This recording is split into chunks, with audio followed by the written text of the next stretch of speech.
ब्याही नारी आवाज लगेला, हे प्राणनाथ, या जगी जेल में या महारानी सुजा सुविसर या जिंदाए जाई में आहा उनका लका अपना महल में आओ या फर्ज हम जंगी जेल में आओ छी। प्रिय महान भाव जाई में अपने सब की बस्ती में या भागा सब या ये छोटे मोटे कलाकार जे गलती सलती या अपने सब क्षमा के देवे या जंगी जेल में जा रोल छी।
अपने के भाई या जमराज के घर तक पहुंचा दिला, लेकिन ब्याही या हिमपुर वाली गंगा किनार में जिंदा केला।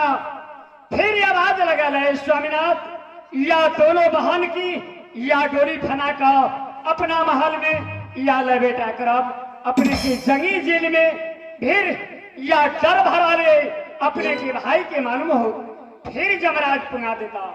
चलो ऐला से दक्षिण सर ये स्वामीनाथ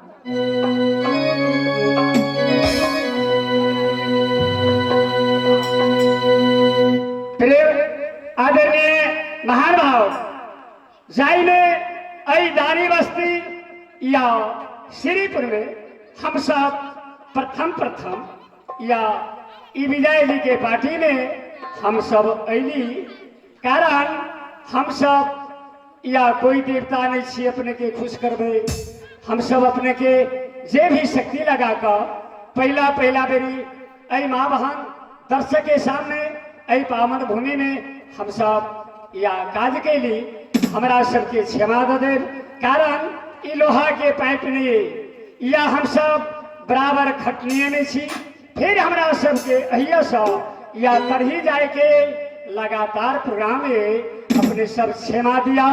ऐ सुगनी मंडल फुलगमा निवासी अपने सब की शरण में या करोड़ों प्रणाम करिए।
Thank you.